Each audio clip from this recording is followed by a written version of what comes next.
बिस्मिल्लाहिर्रहमानिर्रहीम अस्सलाम वालेकुम। Welcome to my YouTube channel freelancing with UB. आज की वीडियो में हम बात करेंगे अमेज़ॉन पीपीसी से रिलेटेड अप्रोचेस के बारे में। जैसे कि मैंने अपनी प्रीवियस वीडियोस में आपको बताया था कि अमेज़ॉन पीपीसी जो है वो एक एडवर्टाइजिंग टूल है और इसका जो है इम्पैक्ट आपकी सेल्स के ऊपर जाता है। आपकी विजिबिलिटी, आपकी प्रोडक्ट की विजिबिलिटी, आपके स्टोर की विजिबिलिटी बढ़ जाती है। तो बीइंग अ पीपीसी मैनेजर आपको कौन सी अप्रोचेस से जाना होता है, आज हम उसके ऊपर बात करेंगे। जब भी एक पीपीसी मैनेजर अपनी जॉब स्टार्ट करता है तो उसको तीन अप्रोचेस पर काम करना पड़ता है। सबसे पहले प्री एडवर्टाइजिंग, उसके बाद आती है यानी कि एडवर्टाइज करने से पहले हमने कौन से स्टेप्स लेने हैं, उसके बाद इस एडवर्टाइजिंग का स्टेप आता है कि एडवर्टाइजिंग में हमारी क्या स्ट्रेटजी होगी। उसके बाद हम बात करते हैं पोस्ट एडवर्टाइजिंग की, यानी कि आफ्टर एडवर्टीजमेंट, आफ्टर हमारे जो पीपीसी का जो हम एड कैंपेन लॉन्च कर देते हैं उसके बाद हमारी क्या स्ट्रेटजी होगी। तो आज की वीडियो थोड़ी सी डिटेल्ड है और बहुत आपके काम आएगी। तो स्टार्ट करते हैं। सबसे पहले हम बात करते हैं प्री एडवर्टाइजिंग की। जब हम एडवर्टाइजिंग करने से पहले, यानी कि हमने एक प्रोडक्ट बनाई है, लॉन्च करनी है, अब हमने उसके ऊपर पीपीसी कैंपेन रन करनी है। तो सबसे पहले तो हमें उस प्रोडक्ट के बारे में पता होना चाहिए कि जिस प्रोडक्ट पे हम काम कर रहे हैं वो किस मार्केट से ताल्लुक़ रखती है। बायर बिहेवियर क्या है उसके बारे में, प्राइसिंग क्या है, उसका सेल वॉल्यूम क्या है, उसकी मार्केट सेगमेंटेशन क्या कहती है, डेमोग्राफिक्स क्या कहते हैं। ऐसा नहीं हो सकता कि आप देखेंगे प्रोडक्ट का सर्च वॉल्यूम बहुत ज़्यादा है और सेलर्स कम है तो आपने प्रोडक्ट लॉन्च कर दिया। आपको निश अंडरस्टैंड करना है, कैटेगरी पे जाना है। आपको देखना है कि अगर आप हेल्थ में काम कर रहे हैं या कोई एक पर्टिकुलर निश पे काम कर रहे हैं तो उस पे अमेजोन की क्या चैलेंजेस हैं, क्या रिक्वायरमेंट्स हैं, बजटिंग कैसे होगी, उसमें क्या फीस चार्ज होगी या उसमें क्या जो है खर्चा आएगा। फिर उसके बाद बात आती है प्रोडक्ट के ऊपर कि जब आप एक प्रोडक्ट लॉन्च करते हैं उसके ऊपर एड कैंपेन का चलाते हैं तो आपको पता होना चाहिए कि प्रोडक्ट क्या है।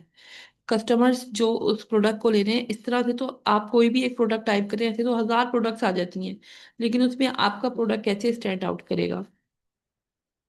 कस्टमर पेन पॉइंट्स आपने अंडरस्टैंड किए हैं, कोई डिफरेंशिएशन आप लेकर आए हैं प्रोडक्ट में, कोई यूनिक सेलिंग पॉइंट है आपके पास। फिर आप उसके प्रॉफिट मार्जिन, कॉस्ट और ब्रेक इवन, तीनों कॉस्ट पे आप अपनी कैलकुलेशंस करके फिर आप आगे चलते हैं।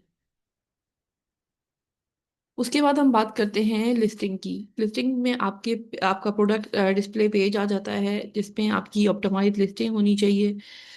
जब आपकी प्रोडक्ट की लिस्टिंग अच्छी होगी तो बायर आपकी जो लिस्टिंग होगी या जो आपका स्टोर होगा उस पर टाइम स्पेंड करना पसंद करेगा।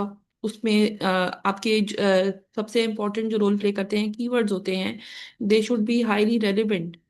और उसमें जो है टेक्स्ट की इम्पोर्टेंस होती है कि आपके टाइटल क्या है, आपका बुलेट क्या है, क्लैरिटी बहुत इंपॉर्टेंट है। A plus content, back end search terms, ये सब चीज़ें बहुत इंपॉर्टेंट हैं। उसके बाद बात करते हैं जब कस्टमर आपकी जो है लिस्टिंग पर आता है, क्लिक करता है, तो उसमें कितने ऐसे कस्टमर्स हैं जो कन्वर्ट होते हैं टूवर्ड्स सेलिंग। उसके बाद यहाँ पर जो इम्पोर्टेंट चीज़ मैं डिस्कस करूंगी वो है ऑप्टिमाइजेशन फॉर मोबाइल। हर कोई अपने कंप्यूटर स्क्रीन पे या लैपटॉप पे नहीं देख रहा होता आपकी प्रोडक्ट्स को, या मार्केट विजिट नहीं कर रहा होता। Most of the people are shifted to mobiles, तो आपकी जो भी लिस्टिंग है वो मोबाइल फ्रेंडली होनी चाहिए। ऐसी ऑप्टिमाइजेशन होनी चाहिए, ऐसा पिक्चर डिस्प्ले होना चाहिए कि आपका जो है प्रोडक्ट उस पर लोग ज़्यादा से ज़्यादा टाइम स्पेंड करें। फिर हम बात करते हैं कीवर्ड रिसर्च, टॉपिक रिपीटेशन। यानी आपने स्टफिंग नहीं करनी कीवर्ड्स की, आपने अपनी अपनी जो लिस्टिंग क्रिएट करनी है उसमें आपने डील्स, कूपन्स, प्रमोशंस, डिस्काउंट्स, इस तरह की चीज़ें ऑफर करनी है। यहाँ पर हम बात करेंगे रूफस एआई की। रूफस एआई एक आर्टिफिशियल इंटेलिजेंस का एक असिस्टेंट है, शॉपिंग असिस्टेंट है, जो कि आपको शॉपिंग में हेल्प करता है। अगर आप कुछ भी उसको कमांड देंगे, फॉर एग्जांपल अगर मुझे बाथरूम मैट चाहिए तो मैं उसको रूफस एआई को बताऊंगी कि I am looking for bathroom mat which should be non slippery and should be of silicone made. तो मैं इस तरह की दो तीन चीज़ें उसको बता दूंगी कीवर्ड्स में, तो वो मुझे सेम वही प्रोडक्ट निकाल के देगा जो कि मैंने उससे कही है। तो इसका मतलब है कि आपकी जो लिस्टिंग है वो इतनी ऑप्टिमाइज होनी चाहिए कि रूफस एआई भी उसको कैच करे। उसके बाद हम बात करते हैं एडवर्टाइजिंग की।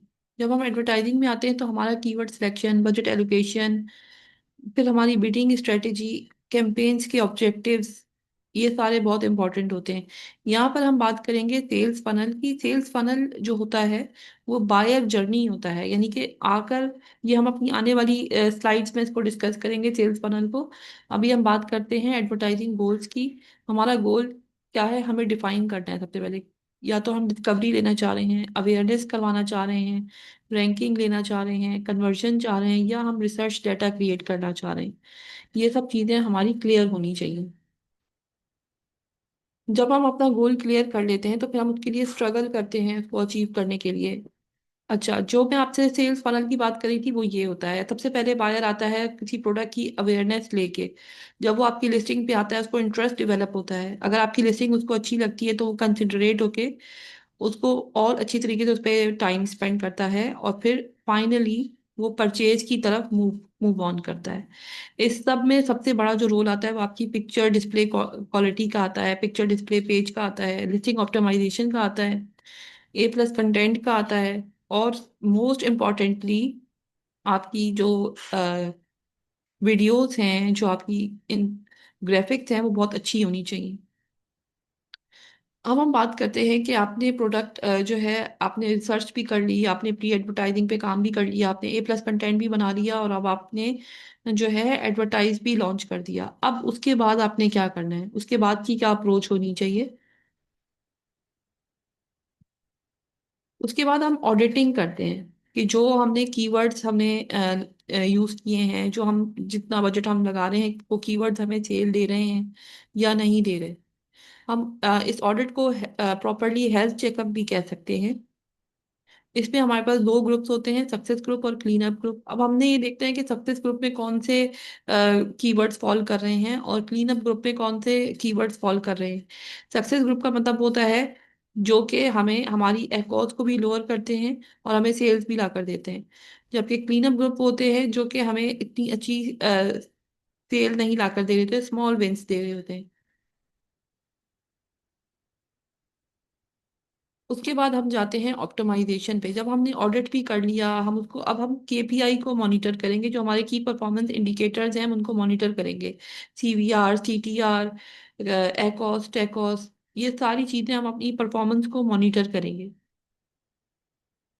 फिर हम स्केलिंग की तरफ जाएंगे, कीवर्ड हार्वेस्टिंग, माइग्रेशन की तरफ जाएंगे, जिसमें कीवर्ड हार्वेस्टिंग का मतलब होता है कि हम उसमें अपने कंपटीटर्स की लिस्टिंग को देखते हुए अपने कीवर्ड्स को मजीद देखेंगे कि कौन से रेलिवेंट हैं, इंडेक्स्ड हैं, ऑप्टिमाइज्ड हैं। इसके बाद अगर हमें कहाँ जहाँ ज़रूरत होती है वहाँ पे बजट शिफ्ट करते हैं, न्यू अपॉर्चुनिटीज की तरफ देखते हैं।